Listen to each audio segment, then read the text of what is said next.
കട്ടേക്കോട് എന്ന് പറയുന്ന അതിനപ്പുറത്തുള്ള ഒരു സ്ഥലമായിരുന്നു. പക്ഷേ എല്ലാ വസ്തുക്കളും മദ്യപിച്ച് എല്ലാം നശിപ്പിച്ച് ചില ദിവസങ്ങൾ മാത്രം വീട്ടിൽ വന്നിട്ട് ബാക്കി ദിവസങ്ങൾ ഓടയിൽ കിടന്നിട്ട് വല്ലപ്പോഴും ഒരിക്കൽ വീട്ടിൽ വന്ന് 6 കുട്ടികൾക്കും ആഹാരം ചോദിക്കുമ്പോൾ എന്റെ അമ്മയെ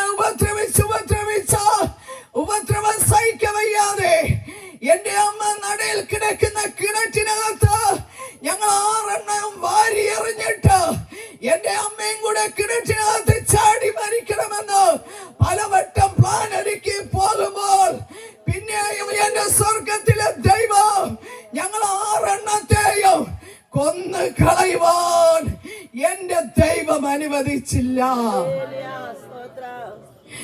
ആമേൻ. ഈ 10 ഏക്കർ ഭൂമി ഉണ്ടായിരുന്ന മനുഷ്യൻ എന്റെ അമ്മ മരിച്ചുപോയി. ഞങ്ങൾക്കറിയത്തില്ല. ഞാൻ എന്റെ അമ്മയെ കണ്ടതായി എനിക്കൊരു ഓർമ്മയുമില്ല. എന്റെ മൂത്ത സഹോദരങ്ങളും കണ്ടതായി ഇതുവരെയും പറഞ്ഞിട്ടില്ല. പക്ഷേ ഞങ്ങൾ 6 എണ്ണം ഓർമ്മ വെച്ച് വരുന്ന സമയത്ത് ആമേൻ ഇങ്ങനെ റബ്ബറിന്റെ ഇടയില് കൂർത്ത കല്ലുകളുടെയും പുറത്ത് ഓലക്കീറ വിരിച്ച് ഞങ്ങൾ 6 എണ്ണം കിടന്ന് നിലവിളിക്കുകയാ. അപ്പനില്ല, അമ്മയില്ല, അങ്ങനെ നിലവിളിക്കുകയാ. ആമേൻ. നിലവിളി കേട്ടിട്ട് നാട്ടുകാർ റോഡിൽ പോയി കട്ടക്കോട് കോൺവെന്റിൽ പറഞ്ഞെന്ന് ഞങ്ങളുടെ ദേശത്ത് 6 പട്ടിക്കുട്ടികൾ കിടന്ന് നിലവിളിക്കുന്നു. ഇവർ 6 പട്ടിക്കുട്ടികളും ചത്ത് നാറുന്നതിന് മുൻപ് നിങ്ങൾ വന്ന് ഏറ്റെടുക്കണം. ഏറ്റെടുത്ത് എന്തെങ്കിലും കാര്യങ്ങൾ ചെയ്യണമെന്ന് ആ കോൺവെന്റുകാർ വന്നിട്ട് യേശു ഞങ്ങളെ വിട്ടില്ല. ആമേൻ. ഈ ലോകത്തിലെ മാവിനും എണ്ണയ്ക്കും അല്ലെന്നേ നിന്നെ എന്നെ വിളിച്ചത്. ആമേൻ. ഈ ലോകത്തിലെ നന്മ നോക്കി പോകുന്ന വ്യക്തി ജീവിതമേ, ഇതെല്ലാം താൽക്കാലികമാണ്. ഇതെല്ലാം നശ്വരമാണ്.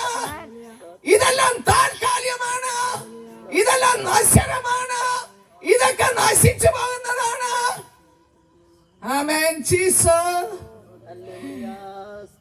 എന്നാൽ ഞങ്ങൾ ഓരോ ദിവസം ഭിക്ഷയെടുക്കുവാൻ നടന്നു. ഞങ്ങൾ 6 എണ്ണം ഭിക്ഷക്കാരായി ഓരോ വീടുകളിൽ ചെന്ന് മുട്ടും. ആരെങ്കിലും ചിലവർ വല്ലതും തരും, ചിലർ കല്ലെറിഞ്ഞോട്ടിക്കും, പട്ടിക്കുട്ടികളെ കല്ലെറിഞ്ഞോട്ടിക്കുന്നത് പോലെ.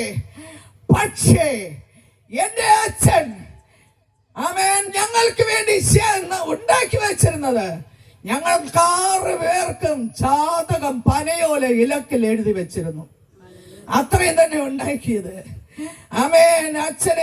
അച്ഛൻ എവിടെയെന്ന് ചോദിച്ചപ്പോൾ അച്ഛൻ ഹൈന്ദവ പശ്ചാത്തലത്തിൽ ജീവിക്കുന്നു, അമ്മയില്ല. പക്ഷെ ഞങ്ങൾക്കറിയുന്നത് ഇവിടെ അഭിഷക്തന്മാർ പാടിയതുപോലെ നീ എന്തിന് കരയുന്നു എന്ന് ചോദിപ്പാൽ ഞങ്ങൾ അടുക്കൽ ആരും വന്നില്ല. ഞങ്ങൾ കരയുമ്പോൾ എന്തിന് നീ കരയുന്നു എന്ന് ചോദിച്ച ആ നയീൻ പട്ടണത്തിലെ വിധവയുടെ അടുക്കൽ എന്റെ യേശു എത്തിയതുപോലെ ഞങ്ങളുടെ അടുക്കൽ എന്റെ രക്ഷകൻ എത്തിവാനിടയായി. ആമേൻ.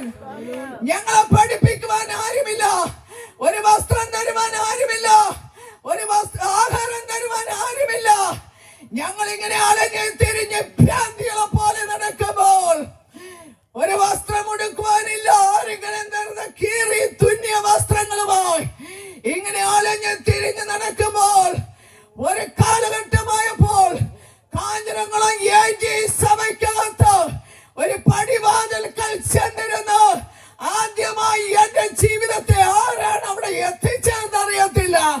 ഞങ്ങളെ പഠിപ്പിക്കുവാൻ ആരുമില്ല. ഞങ്ങൾ 6 എണ്ണത്തെ പഠിപ്പിക്കുവാൻ ആരുമില്ല. പക്ഷേ പട്ടിക്കുള്ള വേസ്റ്റ് വരെ ഞങ്ങൾ ചോദിച്ച് വാങ്ങിച്ച് കൊണ്ടുവച്ച് കഴിച്ചിട്ടുണ്ട്. പട്ടിക്ക്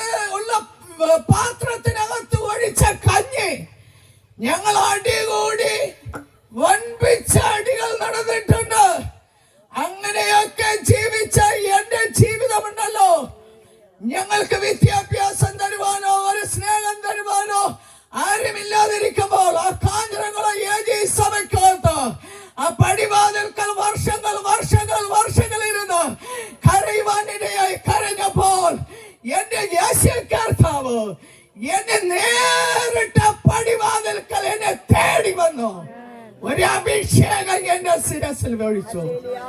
ആ അഭിഷേകമാണ് ഞാൻ ഇന്നും ഈ ഭൂമിയിലോ ജീവനുള്ളവരുടെ ദേശത്ത് ജീവനുള്ള ദേഹിയായി ആയിരിക്കുന്നത്.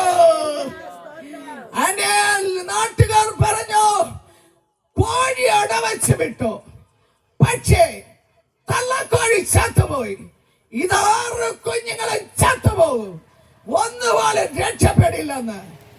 പ്രിയ ദൈവ ജനമേ, പ്രിയ ദേശമേ, നിന്നെ കുറിച്ച് ലോകം പറഞ്ഞ വിധികളെ സ്വർഗം ഈ രാത്രി തിരുത്തിയിടുവാൻ പോകുകയാ. ആരാ പറഞ്ഞത് നിന്റെ കുടുംബം നന്നാവില്ലെന്ന്? ആരാ പറഞ്ഞത് നിന്റെ തലമുറ നശിക്കുമെന്ന്? ആരാ പറഞ്ഞത് നിന്റെ കുടുംബം മുട്ടിഞ്ഞു പോകുമെന്ന്? അന്ധകാര ശക്തിയെ നോക്കിയിട്ട് പറ, അന്ധകാര ശക്തിയെ, നിന്റെ വാക്ക് നോ, നിന്റെ വാക്ക് നോ. ഇന്ന് രാത്രി ചിലത് ഒഴിഞ്ഞു പോകുകയാ, ചിലത് ഒഴിഞ്ഞു പോകുകയാ. എന്നാൽ ലോകം പറഞ്ഞു ഇതാറ് കോഴി കുഞ്ഞുങ്ങളും ചത്തുപോകും. ഞങ്ങളെ എന്റെ യേശുവിനെ അറിഞ്ഞപ്പോൾ, എന്റെ സത്യ ദൈവത്തെ അറിഞ്ഞപ്പോൾ, എന്റെ സത്യ ദൈവം ആരെന്ന് തിരിച്ചറിഞ്ഞപ്പോൾ, ആദ്യമായി എന്റെ യേശു പപ്പയെ അറിവാൻ ഒരു ഭാഗ്യം തന്നു. പക്ഷേ ബാക്കിയുള്ള എല്ലാവരും അതിലൂടെ യേശുവിനെ അറിഞ്ഞു. എന്റെ അച്ഛൻ അങ്ങ് ഹൈന്ദവ പശ്ചാത്തലത്തിലായിരുന്നു. ഞങ്ങൾ 6 കാര്യത്തിന് അച്ഛനില്ലായിരുന്നു. അവസാനമായി അച്ഛൻ വന്നു ആത്മഹത്യക്ക് പദ്ധതി ഒരുക്കുമ്പോൾ ഞാൻ പറഞ്ഞു, അച്ഛാ, നിങ്ങൾ ചെയ്തു കൂട്ടിയ സകല കൊടിമകളോ എന്റെ ദൈവത്തോട് ഏറ്റുപറഞ്ഞു മേടിച്ച് ഞാൻ സേവിക്കുന്ന സത്യ ദൈവത്തെ ആരാധിപ്പാനായി എന്റെ കൂടെ വന്നാൽ ആത്മഹത്യ അല്ല അച്ഛാ നമ്മുടെ പ്രശ്നങ്ങൾക്ക് പരിഹാരം. നമ്മുടെ പ്രശ്നങ്ങൾക്ക് പരിഹാരം ക്രിസ്തു. ആമേൻ. എന്റെ കൂടെ പള്ളിമുക്കേജി സഭയിൽ വന്ന് രക്ഷിക്കപ്പെട്ട് സ്നാനപ്പെട്ട പ്രത്യാശയുടെ വാക്കുകൾ പറഞ്ഞ അഭിഷക്തന്മാർ യാത്ര അയച്ചു. പ്രിയ ദൈവ ജനമേ, നിന്റെ കുടുംബത്തിനകത്ത് ഇനിയും ആരെങ്കിലും മാനസാന്തരത്തിന് വേണ്ടി നീ കരയുന്നു എങ്കിൽ കരച്ചിൽ നിർത്തരുത്. കരഞ്ഞോ. യേശു പറഞ്ഞില്ലേ, യെരൂശലേം പുത്രിമാരെ നോക്കിയിട്ട് യേശു പറഞ്ഞില്ലേ, എന്നെ ചൊല്ലി കരയണ്ട, നിങ്ങളെയും നിങ്ങളെ തലമുറകളെ ഓർത്ത് കരവീനെന്ന്. ഇവിടെ ഇരിക്കുന്ന ചില കുടുംബങ്ങളിൽ അകത്തുനിന്ന് കരച്ചിൽ ദൈവം കേട്ടിരിക്കുകയാ. കരച്ചിന് മറുപടി വരുവാൻ പാകയാ.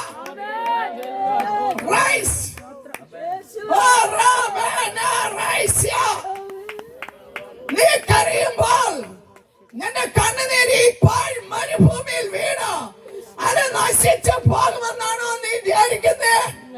നിന്റെ കണ്ണുനീർ തൂകുമ്പോൾ മനസ്സറിയുന്ന ഒരു കർത്താവുണ്ട്. നിന്റെ കണ്ണുനീർ തുരുത്തിയിലാക്കി വയ്ക്കുന്ന ഒരു ദൈവമുണ്ട്. നിന്റെ കണ്ണുനീർ തുരുത്തിയിലാക്കുന്ന ഒരു നാഥനുണ്ട്. നിന്റെ കണ്ണുനീർ തുരുത്തി നിറയുമ്പോൾ അതിന് മറുപടി ഉണ്ട്. ആ മറുപടിയാണ് ഇന്ന് ഞാൻ ഈ ഭൂമിയിൽ നിൽക്കുന്നത്. അനേകവട്ടം മരണത്തിന് വേണ്ടി തിരക്കോടെ ബസ് ഓടിപ്പോകുമ്പോൾ, മരണത്തിന് വേണ്ടി ഓടിച്ചെല്ലുമ്പോൾ, ആമേൻ, എന്റെ പപ്പ എന്നെ മരണത്തിന് വിട്ടില്ല. ആമേൻ, എന്റെ യേശു പപ്പ എന്നെ മരണത്തിന് വിട്ടില്ല. ഞങ്ങൾ 6 ചത്തുപോകുമെന്ന് പറഞ്ഞവരുടെ നടുവിലോ എന്റെ യേശു പപ്പ എന്റെ വീട്ടിൽ വന്നപ്പോൾ, എന്റെ ഹൃദയത്തിൽ വന്നപ്പോൾ, രക്ഷകൻ എന്റെ ഹൃദയത്തിൽ വന്നപ്പോൾ, ആമേൻ, ഞങ്ങൾ 6 ചത്തുപോയില്ല. ഞങ്ങൾ 6 ജീവനുള്ളവരുടെ ദേശത്ത് ജീവനുള്ള ദേഹിയായി എന്റെ യേശു പപ്പ ഞങ്ങളെ നടത്തുന്നുണ്ട്. നടത്തി ഇരുത്തി ഒരക്ഷരം അറിഞ്ഞുകൂടാത്ത എന്റെ ജീവിതത്തിലോ ഒരു 7 മടങ്ങ് തീച്ചുളയിലേക്ക് ഒരു കാലഘട്ടമായപ്പോൾ എന്നെ വലിച്ച